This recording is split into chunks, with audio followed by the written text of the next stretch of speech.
Welcome to Lessons in Life and Love with Riana Milne, where we show you how to have the positive mindset for success in all life areas.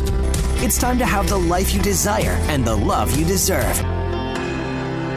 Hello, everyone, and welcome to Season 2, Show 63 of the Lessons in Life and Love podcast. I'm your host and Global Life and Love Coach, Riana Milne, coming to you every Friday on the lessonsinlifeandlove.com website and on my free app, Lessons in Life and Love on the go. I'm all about helping you transform your life in all areas into one that you're passionate about and to help you attract and have the love that you deserve. I'm on a mad mission to change the way the world loves, so you'll learn how to have emotionally healthy, evolved, and conscious love and how to avoid toxic, painful, traumatic relationships which seem too prevalent today. It's time to help you create that life that you desire and to have the love that you deserve. So if you have a personal concern, I invite you to meet with me for a Life and Love Transformation Discovery session this week. Just sign up at my website, rianamilne.com. So let's dive in, love angels and transformers. Today, our show is all about money. Can money buy happiness? Research shows you can use your hard-earned cash to improve the quality of your life. You just have to know what to spend it on. Today's discussion is from the Time magazine edition of The Science of Happiness, New Discoveries for a More Joyful Life, and from the article written by David Futrelle, Futrelle. Whoever said money can't buy you happiness just isn't spending it right. That's what the research says. How can you transform the money that you work so hard for into something approaching the good life? You know that there must be some connection between money and happiness, right? Because if there weren't, you'd be less likely to stay and work those late hours, struggle to try and save money, and invest it in a profitable way. The relationship between money and happiness is more complicated than you can possibly imagine. Much research done by economists and psychologists who have banded together to figure out the how and the why nots people are happy about their money and how it affects their moods has become quite interesting, especially why not. Why is it that the more money you have, the more you want? Why doesn't buying the big expensive home or the cool cell phone or buying that new fancy car of your dreams bring you more than just momentary joy? Money can indeed help you find more happiness, so long as you know just what you need to do with it, what you can and can't expect from it. Much of the research suggests seeking the good life at a store by buying expensive things is just futile. You need to recognize what you've been doing wrong. The new science of happiness starts with a simple insight. Most humans are never satisfied. We always think if we had just a little bit more money, we'd be happier. But when we get there, we're not. Indeed, they say the more that you make, the more that you want, and the more that you have, the less effective it is bringing you joy. And that seems puzzling, doesn't it? Once you get past the basic human needs met with money, a lot more money doesn't make a lot more happiness, says a psychologist. Some research shows that going from earning less than $20,000 a year to making more than $50,000 makes you twice as likely to be happy. Yet the payoff for then surpassing $90,000 is slight. Now that surprises me because today I think a big goal for people is making that six figures. And years ago, six figures felt like $1 million. Today, that seems to be everybody's goal. While the rich are happier than the poor, and that does come clearly across, the enormous rise in living standards over the past 50 years hasn't made Americans happier. Why is this? Well, they say there's 3 reasons. You overestimate how much pleasure you'll get from having more. Humans are very adaptable creatures, so that's why you're never all that satisfied for very long when good fortune comes your way. I'm sure you've heard of the studies of people winning lottery tickets and they go out and they buy all this stuff, but they aren't much happier. As a matter of fact, most of them are broke within just a few years and worse off than they were before they bought that ticket. So while earning more makes you happier in the short term, you quickly adjust to your new way of living and your wealth and everything it buys for you. Yeah, most people get a thrill from the shiny new car and the big screen TV, especially if it's right before the Super Bowl, but then you soon get used to them and you start appreciating them. And this is what economists call hedonic adaptation. The satisfaction we gain from acquiring material things is fleeting, so we continue to shop in search of that initial burst of joy. This is where shopping addiction can come from. Even though stuff seldom brings you the satisfaction that you expect from it, you keep returning in search of more. More money can also lead to more stress, more obligations. The big salary that you pull from that high-paying job may not buy you much in the way of happiness. I mean, it can buy you that big spacious house in the suburbs, but then all of a sudden you may have those problems of commuting. And many, many studies confirm if you love your job, that little slice of everyday hell that you call the commute in your car or in the subway or on buses in horrible traffic can really wear you down. It makes that wonderful job just seem less glorious. And although you can adjust to almost everything, as studies show, that stop and go traffic and that nightmare commute really gets tiring quickly. So soon there is a leveling off effect where more is not always better. Many people also endlessly compare themselves with the family next door or the cohorts in their working group.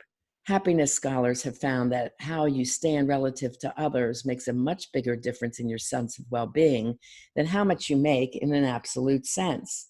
The group you're most likely to compare yourself with are what is called the similar others. The people you work with, or maybe the people you grew up with, went to school with, old friends. You have to think, I could have been that person. And there could be jealousy that steps in and interferes with that friendship. Or it also can just ruin your sense of enjoying what you have. Your happiness can depend a great deal on your neighbor's paychecks. If you compare two people with the same income, with one living in a much richer area than the other, the person in the richer area reports being less happy. How about that? Your need for comparing yourself with the guy next door, like your tendency to grow bored with things that you acquire, even that you loved in the beginning, seems to be deeply rooted in human behavior. And that's called the inability to stay satisfied. You can afford to step off that hedonistic treadmill. The question is, how do you do it to reach a higher sense of happiness? If you want to know how to use the money you have to become happier, you need to understand just what it is that brings you happiness in the first place. And that's where the newest happiness research comes into play. One secret of happiness is people. Many studies show that having friends matters a great deal. Those with 5 or more close friends are 50% more likely to describe themselves as very happy than those with smaller social circles. Compared with the happiness increasing powers of human connection, the power of money looks kind of feeble. So do whatever it takes to invest in your friendships. I challenge you to ask this question: how many friends do you have? Good, close friends, not acquaintances. And how long have these friends been in your life? The longer the time period of these friends, like I look at my girlfriends, my 4 core girlfriends, they've been in my life, one at age 19 and the other one's about 20 years that I've met in New Jersey. And my first long-term friend was my college roommate. So this tells you, are you able to hold on to friendships? Are you able to nurture them and invest your time and energy in friendships? If you don't have many close friends, don't wait around for someone to ask you. The best way to have a friend is be a friend. Call your friends and ask them out, even if it's just to meet for coffee. Call your friends. This is Gratitude Month, and I suggest you call them and tell them how much you care about them, how much you love them, and appreciate that they are there for you. That's a very important message that rarely friends give to each other. So what can you do to be a better friend? Even more important to your happiness is your relationship with your significant other. People in a happy, stable, committed relationship tend to be much more happier than those who are not. Studies from the 1970s to the 1990s say 40% of married couples say that they were very happy. Among the never married, only about a quarter were happy. But there's a good reason to choose wisely your marriage partner. Divorce brings misery to everyone involved, and those who stick it out in a terrible marriage are the most unhappiest of all. So if you have tried to patch up your marriage, you've tried marriage counseling, or even better, relationship coaching that gives you real exercises and real advice on what to do, then I would suggest, if you can't come to a happy medium, if your children are in the midst of all this anger and acting out, you are now invoking childhood trauma. So it's really important that A, you try to get help, you don't ignore it. B, if they refuse to get help, that's their answer. They're refusing to make the relationship better. And C, you've got to do what is best for you and your kids. While a healthy marriage is a clear happiness booster, studies of kids and happiness have come up with little more than a mess of conflicting data. When you take readouts of how people feel when they're taking care of their kids, they actually say they're not very happy. But if you ask them, they say that having kids is one of the most enjoyable things they do with their lives. Now, me, as a lady of 62 years old, I look back at my two daughters, Stefana, who's 37, and Alexi, who's 36, and say it was the best thing I have done with my life. It was the most important job that I had. I raised very intelligent, outgoing, successful kids, and who are great moms today themselves. However, I got to tell you, it wasn't easy. Being a single mom when they were very young, I chose to leave that toxic relationship and marriage. That was not easy. I was in an area with no family supporting me, and it was much harder to do my work and take care of my kids. Yet every weekend I carved in what I call Adventure Day, where we would go off on the best weather day and either take a trip out of town for a special lunch or just exploring. I was up in Erie, PA, so we go to the Rock and Roll Hall of Fame, or down to Shadyside in Pittsburgh, up to Buffalo to have lunch on the marinas or go shopping, or even just go to an amusement park, take a walk in the nature park near us, go to a museum, things like that, that create memories. It doesn't have to be expensive. It's just quality time together. Those are the memories that I look back on and enjoy the most.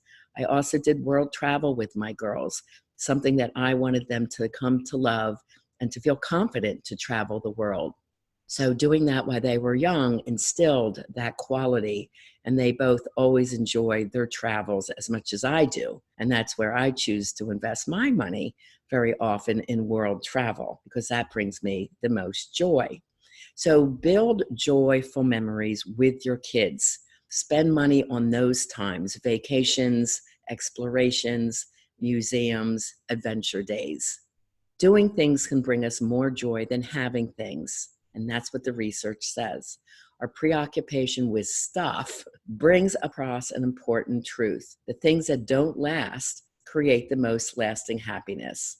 So when you compare the pleasure you got from buying the most recent things, your stuff, with the experiences of a great vacation or a adventure day that you might have spent a little bit of money on, those memories last forever. Experience tends to blossom as you recall them, not diminish. In your memory, you're free to embellish and elaborate on all the cool things that you did on that vacation. You forget the parts that were a hassle. You know, the plane ride that was bumpy, or the bellboy that lost your luggage for an hour. You kind of forget about that and you hold on to the good memories. So the next time you think that arranging a vacation is more trouble than it's worth, or a cost that you don't want to invest in, just remember the delayed impact that it can have on your happiness. The happiness levels of vacation are usually what people treasure the most. Of course, a lot of what you spend money on could be considered a thing, an experience, or a bit of both. People who are happiest, or those who are best, are wringing experiences out of everything they spend money on, whether it's enjoying dance lessons or a new course that will bring them into a different career that's exciting and challenging for them. Those are important money investments as well. Applying yourself to something hard can make you happy, because we're addicted to challenges, and we're often far happier while working towards a goal than after we reach it. Challenges helps you attain which is called a state of flow or working in the zone. Total absorption in something that stretches you to the limits of your abilities, mental or physical. So go ahead and invest in that course. That's going to bring you a new level of being or personal transformation, or invest in that mastermind group where you're going to meet new, exciting people that will challenge you and support you as you're growing your own business. The satisfaction you get in the end is greater than what you get out of the more passive pursuits. I remember sitting and writing my book, Love Beyond Your Dreams, which is over 400 pages, which is quite an amazing feat. And I set a goal of having it done from start to finish in 6 months. And I was so excited when I reached that goal. And I wanted it done before I moved from New Jersey to Florida. And I sent for the sample book and it didn't come to me. And then all of a sudden I show up at my Florida new townhome, and right against the door is my book package. And I'm like, yes, I did it. Before I reach my new place in Florida, my book is done. And just that level of satisfaction is a memory that I'll never forget. So challenge yourself to things that you want to do, a book to write, a course to take, a musical instrument that you want to learn. There's a lot of satisfaction in the process of gaining and going towards your dreams. They say people who watch a lot of TV tend to be less happy than those that don't. And I do see that TV watching or gaming, although that can be relaxing in short spurts, it also can be very addicting. The research shows to be truly happy, you need more in your life than just passive pleasures like television. You need to find activities that help you get into the state of flow. You can find flow at work if you have a job that interests and challenges you and gives you an ample control over your daily assignments. You know, most people do not like their jobs if they have a tyrant boss or the job is the same each and every day. A job that brings variety. This is one reason I love my job as a global life and love coach, is because every client is different. Every client brings in new challenges and new goals that we are striving for. And to watch that personal transformation in their life is so exciting for me to see them reach their new level of happiness and love. We're going to pause a minute now for a word from our sponsor. Are you ready for a love relationship? Does your partner have any red flags you should be concerned about? Do you think you or they have childhood trauma? Go to RianaMilne.com and do the free love test. For a limited time, you can get an introductory offer on an assessment and private coaching to address your results and current concerns. We'll get to the bottom of what's keeping you stuck in life, love, or business. Learn how to move forward to reach your dreams. Get your love test and life and love discovery session at RianaMilne.com. That's RianaMilne.com. I look forward to seeing how I can help you best. Okay, we're back. Getting back into the workplace, studies show that workers would be happier to forgo as much as a 20% raise if it meant having a job with more variety. So see where you can work more variety into your daily workday. Experts are increasingly coming to view happiness as a talent, not an inborn trait. Exceptionally happy people seem to have a set of skills, one that you too can learn. Now, this is what I call the mindset for success. It definitely is a new way of thinking. It's a way to take negative fear-based thinking and not make it feel so important in your life. It's a way to look at something that could be considered bad into a good thing. It's a way of not to panic or have anxiety and stress over something and looking at the solutions in a different way. The mindset for success has gotten me through a lot of difficult and tough transitions.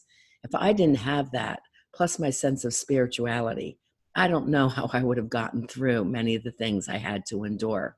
If you're curious about that, pick up my book, Live Beyond Your Dreams, From Fear and Doubt to Personal Power, Purpose, and Success, because that is all about the mindset for success, some of the challenges that I had to go through, and how the mindset for success got me through with ease.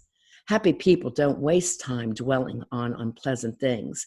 They tend to interpret difficult events in a positive way. They aren't bothered by the success of others. As a matter of fact, we cheer them on. We feel happy for them because we figure if they can do it, we can do it too. During a research, when people were asked who they compared themselves with, the less happy went on and on and on. And the researcher said the happy people didn't know what we were talking about. They don't compare. They don't spend their time and their energy on negative jealousy and comparisons. Instead, they focus on what they can do in life, not what they can't do. And they have their goals set up for them to stay focused on their success and accomplishments. And when you're used to being in a mastermind group, you're very happy for those that have reached the success levels. And then they can become your mentors. And they tend to want to help you out because you're cheering them on.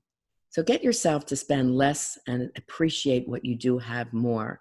Try counting your blessings. Those who did exercises to cultivate the feelings of gratitude, such as keeping weekly journals, ending up feeling happier, healthier, more energetic, and more optimistic than those that do not. And this is what we're talking about the whole month of November, which I call Gratitude Month. We don't just wait to the day of Thanksgiving. From Veterans Day on is a time for me to reflect on first of all, being very grateful I live in America, being grateful for our civil servants and our soldiers who help us live in the land of freedom. And every day, I give gratitude in my meditations. This is on a normal basis all year long. And we tend to be much happier people. We remember what we do have. We count our blessings. And stuff isn't so important. It is experiences. It is peace. It's that feeling of security. It's our joy in our work and helping our fellow man. Research consistently shows that, yes, money can play a role in your well-being and your level of joy, but not for the reasons that you think. Here are some of the new rules for a healthier approach to wealth and happier spending. First, shopping isn't the best approach. Acquiring material things, as I said, can still leave a person feeling empty. Shopping for something you don't need brings only a short-term lived high, and being frugal can be joyful. That's number 2. Many discovered higher levels of happiness in tough times after scaling back their lifestyle and not worrying so much about how they measured up against their neighbors. They took joy in the simple things of life, in their friendships, and in gathering together. 3, more isn't always better. Global happiness readings routinely show that the richest countries are not the happiest. In fact, some poor ones land near the top of the chart. Others closely link peace and general prosperity with happiness. US and Germany and other rich nations still fall far down the list in the happiness scale. 4, splurge for experiences, not things. According to Happify, Happify, a well-being website, 57% of Americans say experiences make them happiest, especially those that bring them together with family and friends and provide a memorable story. They're all linked to their personal values and are unusual or fun memories. Again, spending on things like a TV or a home may not make us happier, but spending on leisure time does wonders for our disposition by reducing loneliness and boosting optimism. Do things that are fun and challenge you, like go for zip lining or climb down a big rocky mountain to get to the base of a waterfall. These are experiences that really would bring you fun and joy. 5, spend it on someone else. There's one way more money makes us happier. That's by spending it and giving it towards others. Giving provides innate pleasures and makes you feel like you're doing your human good. The reason we're here on this earth is to help others. How can you help others, even if in the smallest ways? Number 6, your salary can't save you. Money plays a role in happiness for sure, but after a person has enough income to meet basic needs, additional income seems to have little impact. In the US, the magic income number seems to be $75,000 a year, according to research conducted over the past decade. Now, recently, I am hearing the numbers that people aim for is 100,000. 6 figures seems to be the goal. Now, this $75,000 a year goal was researched over the past decade. So What I'm hearing might be more recent. Happiness generally rises with income to that level, but beyond this threshold, there's little effect on day-to-day happiness, though overall life satisfaction continues to rise with income. It reminds me of people that I know that started in coaching to want to make a difference in people's lives. And then they just want to grow bigger and bigger. And then they take on big staffs, 5 or 6 people. And then they hold huge masterminds, group conferences where they are working their tails off 12, 14-hour days, 7 days a week to create this mastermind where there's hundreds of people there. And it's constant work stress and numbers, and what comes in constantly goes out to a large staff. It's funny, my daughter told me, who is a high-powered coach, that many of her friends who are making $1 million as a coach are horribly unhappy, and they are scaling back on everything and simplifying their lives and just taking on one-on-one clients, no staff, and helping those that ask to be helped. It's a much better, simpler system bringing quality of life. The most precious commodity for most people nowadays is time. You can't get time back. You have to equate, what is it worth? What is the time spent worth to the money coming in the door? Can you be more frugal in one areas to save for an experience that you would treasure all year round? For example, maybe not going out a lot to eat, but saving that money instead for a vacation trip, a cruise to the Mediterranean, something that you would always remember. Ask yourself, are you saving enough money or spending too much? What is it that's really important to you? What is it that you've wanted to do or see? What is your bucket list that's important to you for the rest of your life that you want to aim for, that the money you earn will make a difference and bring you the memories that you'll cherish forever? We'll be right back. A word from our sponsor. Are you feeling down, lonely, fearful, and frustrated when it comes to dating? Have you had repeatedly toxic dates and relationships, but swear it will be better next time? Well, there's a reason you keep attracting the same type of partner. It's called childhood trauma.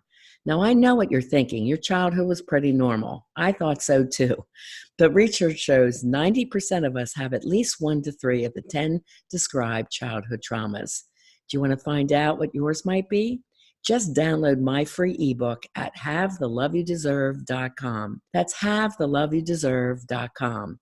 And let's begin your journey to healing and personal transformation in both life and love relationships.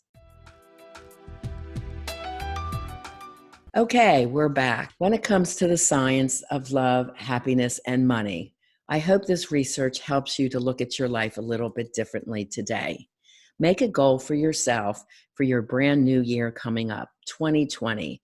What is it that you want to buy in an experience that would bring a ton of joy to you? Make a vacation fund. Or if you wanted to buy something, a new musical instrument, or just some experience, or maybe it is the new home if you've been a renter and you want a modest home, start that fund today and ask yourself, do I really need this, or do I just want it for now? Before you make an investment in something. Find out where your money addictions are. Are you someone that goes to Starbucks every morning? Well, if you stop that habit and put that money into a vacation jar, you would save up quite a bit of money every month. My downfall can tend to be CVS or a similar pharmacy. I could go in there and easily pick up 15 things, but I'll go in there with a set list in my mind and only pick up those things and then leave. That will save me money. So where's your little habit spending place? Rework that. If you're someone that always orders takeout, then try and stop that habit and start cooking for yourself, healthier foods. Again, you'll be amazed at the money that you save. If you happen to be someone that grew up with trauma number 9, family trauma, and remember struggling around lack of money in your childhood, hearing that there's not enough money to go around, there's not enough money for food, you can't buy the nicer clothes or the things you desired because there wasn't enough money, then that is a mindset that needs some help and healing. People that don't heal from this lack mindset can tend to overspend and even become hoarders, or just the opposite, live a very cheap life and yet make a lot of money but not spend any or enjoy it. They're too afraid that there will never be enough. You can change and heal this lack mentality. This is one thing that I cover in great detail with my clients who are in for life and love transformation coaching. Should you need help, don't hesitate to reach out. Okay, my love angels and transformers, I hope this show brought you a lot of good tips and suggestions for you to look at money and happiness in a new way for the new year 2020. That's all we have time for today. I have great gratitude for you, and I appreciate you sharing the love and the mission of helping me change the way the world loves by sending the show link to your friends that you love and care about. Please take a moment to subscribe to the podcast and give me a 5-star rating, as us podcasters really appreciate that. And do leave a comment on what you liked about this show. If you want to learn something in an upcoming podcast episode, just reach out to me on the lessonsinlifeandlove.com website. You can easily also share the show from there. Remember, you can reach out for help from me during the week at any time at my website, rianamilne.com, and get my free ebook at havethelove-you-deserve.com. And as always, I am here to help you create the life that you desire and to have the love that you deserve. Have a very blessed, fabulous, and grateful week. We want to thank you for joining us on this episode of Lessons in Life and Love with Coach Riana Milne. Go to rianamilne.com for more resources. And if you're really ready to take action to improve your life or love situation, apply now for a session with Riana. And remember, it's time to have the life you desire and the love you deserve.